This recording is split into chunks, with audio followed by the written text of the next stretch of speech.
السلام علیکم ورحمۃ اللہ وبرکاتہ۔ بسم اللہ الرحمن الرحیم۔ ربی اشرح لی صدری ویسر لی امری واحلل عقدۃ من لسانی یفقہوا قولی۔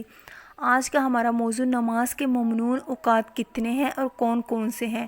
نمازیں مجبوراً فوت ہو جائیں تو کیسے ادا کریں؟ سیدنا ابن عباس رضی اللہ تعالیٰ عنہ، سیدنا عمر رضی اللہ تعالیٰ عنہ اور دیگر صحابہ کرام رضی اللہ تعالیٰ عنہ سے روایت کرتے ہیں کہ نبی اکرم صلی اللہ علیہ وآلہ وسلم نے صبح کی نماز کے بعد نفل نماز پڑھنے سے منع فرمایا حتیٰ کہ سورج ظاہر ہو جائے، اور نماز عصر کے بعد بھی نفل نماز پڑھنے سے منع فرمایا حتیٰ کہ سورج غائب ہو جائے، کیونکہ سورج شیطان کے دو سنگوں کے درمیان سے نکلتا ہے۔ سنگوں کے درمیان سے طلوع آفتاب کا جملہ صحیح مسلم میں ہے۔ ٹھیک دوپہر کے وقت بھی نماز پڑھنی منع ہے۔ سیدنا علی رضی اللہ تعالیٰ عنہ فرماتے ہیں کہ رسول اللہ صلی اللہ علیہ وآلہ وسلم نے عصر کے بعد نماز پڑھنے سے منع فرمایا، الا یہ کہ سورج بلند ہو۔ اس حدیث سے ظاہر ہے کہ عصر کے بعد نماز کی ممانعت مطلق نہیں ہے، چنانچہ صحیح بخاری میں ہے کہ رسول اللہ صلی اللہ علیہ وآلہ وسلم نے عصر کے بعد 2 رکعتیں پڑھی۔ آپ سے اس کی وجہ دریافت کی گئی تو فرمایا، بات یہ ہے کہ میرے پاس قبیلہ عبد القیس کے لوگ احکام دین سیکھنے کے لیے آئے تھے، انہوں نے ان کے ساتھ میری مصروفیت نے مجھے ظہر کے بعد کی 2 سنتوں سے باز رکھا، پس یہ وہی 2 رکعتیں تھیں جو میں نے عصر کے بعد پڑھی ہیں۔ ابن قدامہ رحمۃ اللہ علیہ نے عصر کے بعد سنتوں کی قضاء کے جواز پر یہ دلیل بھی دی ہے کہ عصر کے بعد کی ممانعت خفیف ہے، کیونکہ اس کے مقابلے میں سنتوں کی قضاء کے جواز کی حدیث بھی آئی ہے، اور اس وجہ سے بھی کہ اس بارے میں اختلاف بھی پیش آیا ہے، جبکہ ابن حزم نے 30 صحابہ کرام رضی اللہ تعالیٰ عنہ سے عصر کے بعد 2 رکعت پڑھنا ذکر کیا ہے۔ فجر کے بعد ممانعت کا آغاز طلوع فجر سے ہوتا ہے۔ جب فجر طلوع ہو گئی تو فجر کی سنتوں کے علاوہ باقی نوافل ممنوع ہیں۔ رسول اللہ صلی اللہ علیہ وآلہ وسلم نے فرمایا، جس نے طلوع آفتاب کے آغاز سے پہلے نماز فجر کی 1 رکعت پڑھ لی وہ اپنی نماز پوری کرے، اور اس نے فجر کی نماز پڑھ لی، اور جس نے غروب آفتاب سے پہلے نماز عصر کی 1 رکعت پڑھ لی تو وہ اپنی نماز پوری کرے، اس نے عصر کی نماز پڑھ لی۔ یہ رعایت اس شخص کے لیے جو کسی شرعی عذر کی وجہ سے لیٹ ہو گیا ہو، ورنہ محض سستی کی بنا پر نماز اس قدر لیٹ کرنا منافقت کی علامت ہے، جس سے ہمیں اجتناب کرنا لازم ہے۔ فوت شدہ نمازوں کا حکم۔ سیدنا انس رضی اللہ تعالیٰ عنہ روایت کرتے ہیں کہ رسول اللہ صلی اللہ علیہ وآلہ وسلم نے فرمایا، جو شخص نماز بھول جائے یا سو جائے تو اس کا کفارہ اس کے سوا اور کوئی نہیں کہ جس وقت اسے یاد آئے یا بیدار ہو اس نماز کو پڑھ لے۔ اس حدیث سے معلوم ہوا کہ اگر کوئی شخص نماز پڑھنی بھول جائے اور اس کا وقت گزر جائے تو جس وقت یاد آئے وہ اسی وقت اپنی نماز پڑھ لے، اور اسی طرح اگر کوئی شخص سو جائے اور نماز کا وقت گزر جائے، مثلا صبح آنکھ ہی ایسے وقت کھلے کہ سورج طلوع ہو چکا ہو، تو جاگنے والے کو اسی وقت نماز پڑھ لینی چاہیے، اور اسی پر کسی قسم کا کفارہ نہیں ہے۔ قضائے عمری والے مسئلے کی شریعت میں کوئی اصل نہیں، لہٰذا یہ بدعت ہے۔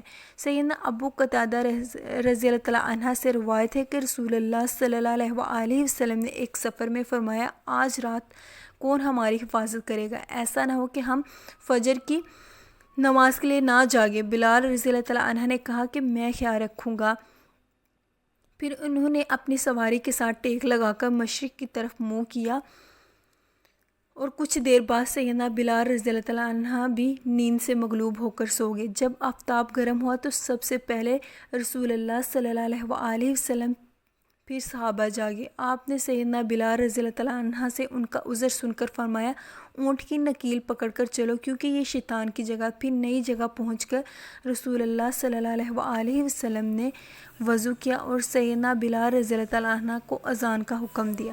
سیدنا بلال رضی اللہ تعالیٰ عنہ نے اذان دی، نبی اکرم صلی اللہ علیہ وآلہ وسلم نے 2 رکعتیں پڑھی، باقی لوگوں نے بھی 2 سنتیں پڑھی۔ پھر رسول اللہ صلی اللہ علیہ وآلہ وسلم نے فجر کی نماز پڑھائی اور فرمایا، جو شخص نماز بھول جائے اسے چاہیے کہ جب یاد آئے تو نماز پڑھ لے۔